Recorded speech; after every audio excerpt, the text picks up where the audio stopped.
Welcome to Cinemaphile, where we showcase the best in independent documentary and foreign filmmakers and talk to them about their work.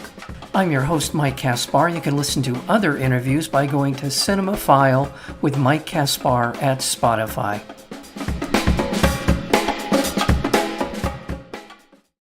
On the fringes of the Oregon wilderness, two strangers are brought together when a reclusive woodsman discovers a teenage runaway, hypothermic and barely conscious, in the woods. It's a good place to end that because I want you to be drawn into this really effective drama, very well told. The acting is superb. The look of it, I love the cinematography in this film. And we're joined today by the director, writer, and co-producer of To Kill a Wolf, Kelsey Taylor. Kelsey, welcome to the program. Thanks for having me. It's a pleasure to be here. Yeah, thank you very much. This is a story that is unique in its circumstance and such, but in other ways very familiar, unfortunately. Tell me a little bit about the inspiration behind To Kill a Wolf. So this is a story that I've been working on for a very, very long time, and it's something that's been stuck in my craw and just had to tell it. And the script has gone through so many iterations over the years. You're talking 17, 18 drafts, starting back in 2017. And that was a very different script. The two things that have really not changed over the years have been Little Red Riding Hood as the concept, told through this lens of sexual grooming. And I particularly wanted to explore what that kind of abuse looks like within families, because I think it's such a hard thing for people to talk about. It comes with so much shame. How do you break out of that cycle? And I hope that this is done in a way that does give victims a way of thinking about their place as a victim differently, and hopefully taking the first steps towards breaking out of that cycle.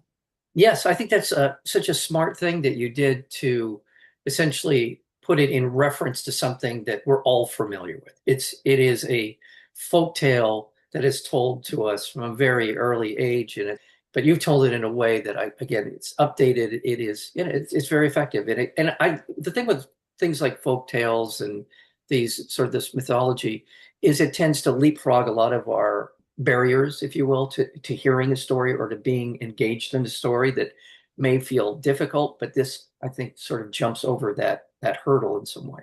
I hope so. I think stranger danger is something that we grew up with as kids. Don't talk to strangers, and this turns that on its head to a certain extent. It might not be the strangers you need to watch out for. It might be the people you're closest to. Yeah, absolutely. Well, critical to the success of the film is the setting.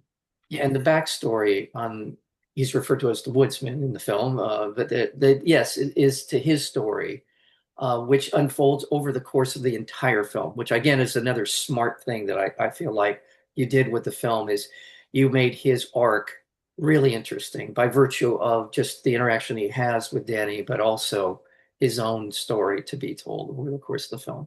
Let's just talk about, that getting these character arcs kind of in sync with one another, right? Yeah. It's a tricky thing to have two protagonists.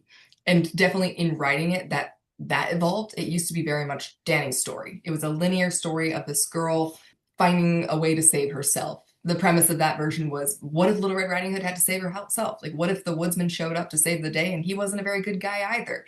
And since then, I think I've changed as a person. The world has changed, and I'm seeing much more the strengths of finding help in other people, finding a way through this crazy journey of life by engaging with other people and opening up to them.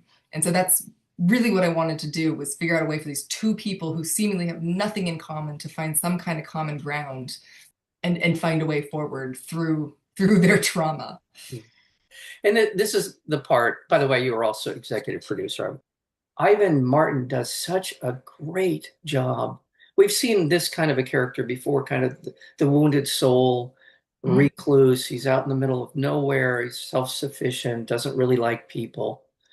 But boy, does he bring a level of humanity to this film, to this role and to this film. I just immediately just drawn to him, like just to look at him. He's really a great presence. And that's the cinematography in the film, which I don't want to talk about, but just the way that he is introduced to us and his bearing in the film.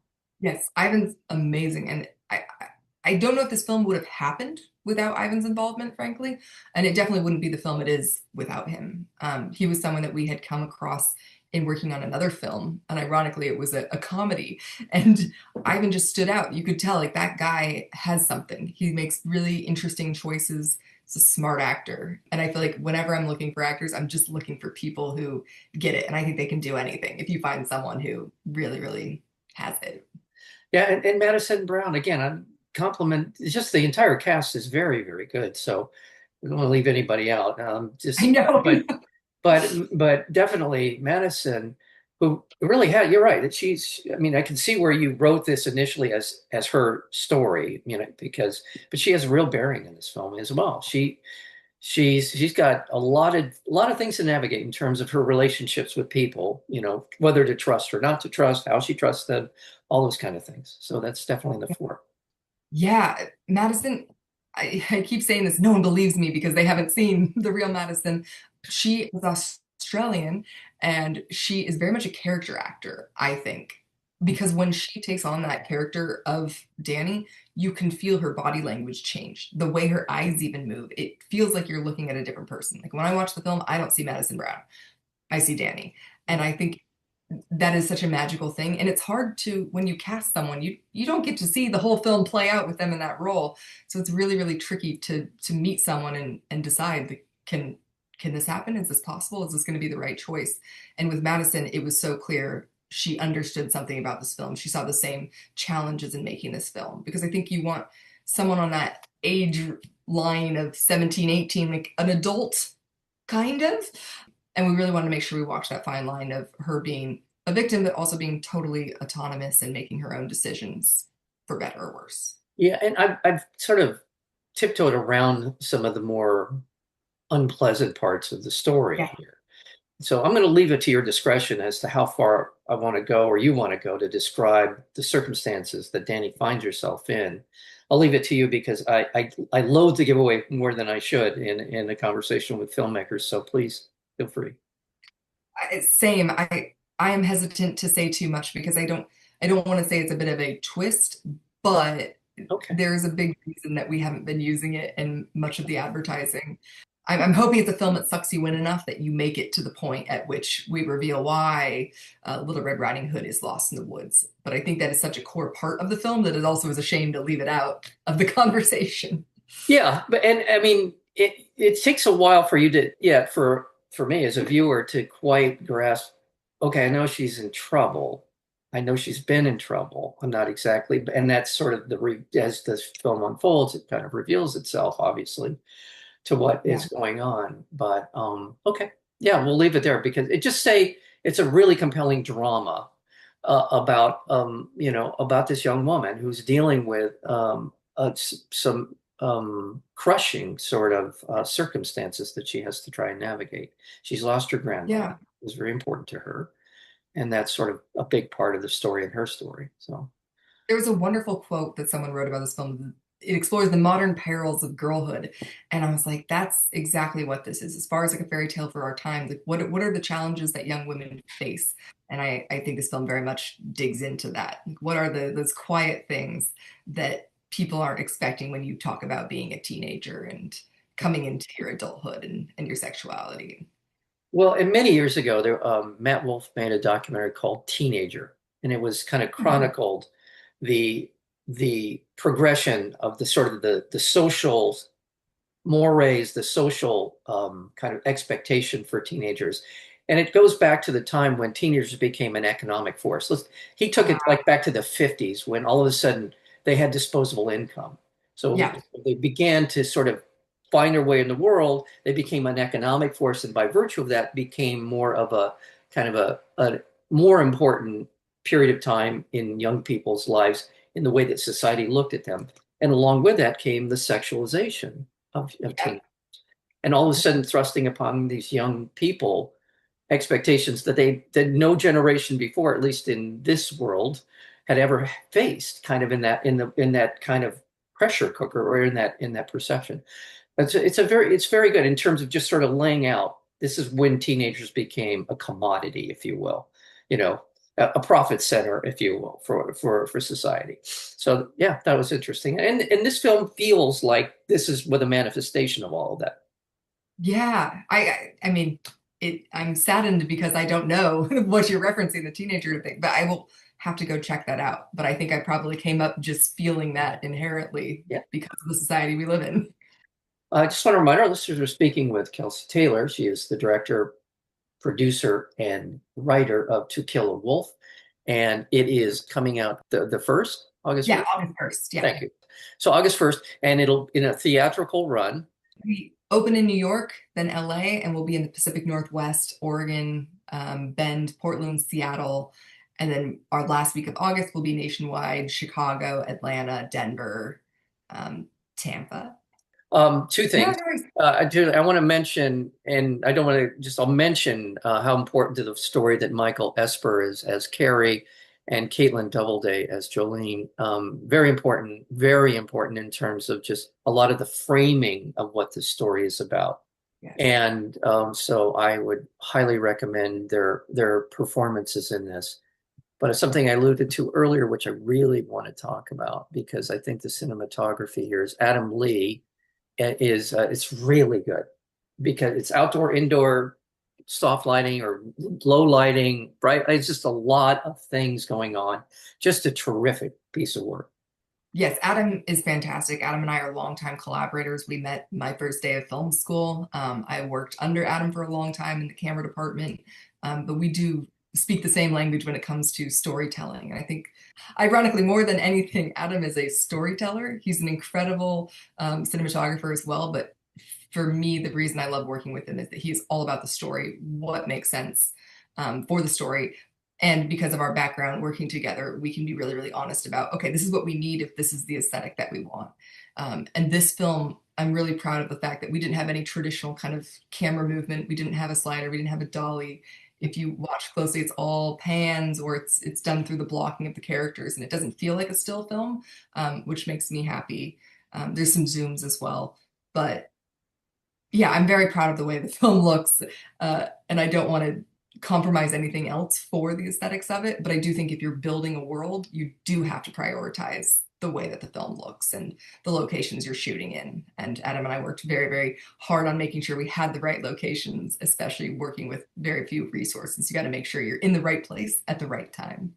It's so important. Not only are you, as Adam, filming a scene, but you're right, setting up an aesthetic that is consistent throughout the film. So you're not jarring the audience out of that particular mood or mode that you're trying to get them into with shots that just don't work. And I've often said, I'm not the only one. I'm sure it's been said since the beginning of film that the cinematographer is in many ways the second most important person on the set.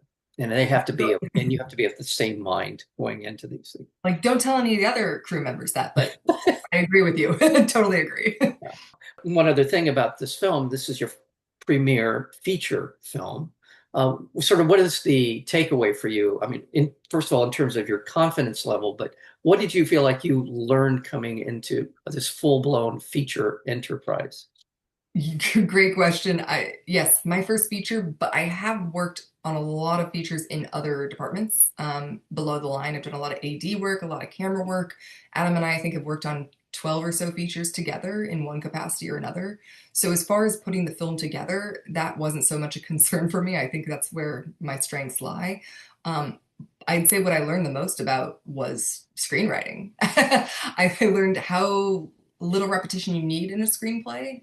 When someone sees it, they get it. You don't need to tell them 3 times for them to get it, unless you're watching Netflix and you're not really watching it, you're doing something else. But all this to say, I would definitely write things differently going forward. I already have started. At the same time, you're kind of tasked with this. When people read your screenplays, they're not reading them very closely either. So as much as I learned about what should be in a screenplay for your shooting draft, it's probably different than what you're presenting to people when they're signing off on it. So it's the other tragic thing I learned is that filmmaking truly is a business. We've had a lot of struggles with the selling of this movie and the distribution. I've had kind of a crash course in what it looks like to distribute a film yourself. And I think I'll be a better filmmaker for it, especially as the world continues to evolve and we deal with these new challenges to the industry. Well, just I'll take a moment to pat myself on the back. That's why this show exists, is for that Hey. reason.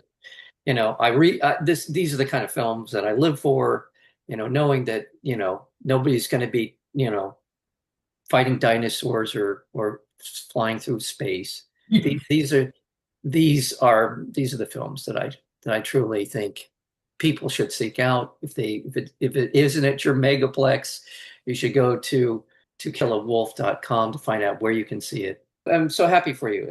Congratulations on To Kill a Wolf. Again, it's opening on August 1st, and you can find out more by going to tokillawolf.com, and you can find out all about the screenings and find out more about the film and the filmmakers. And congratulations. Thank you, Mike.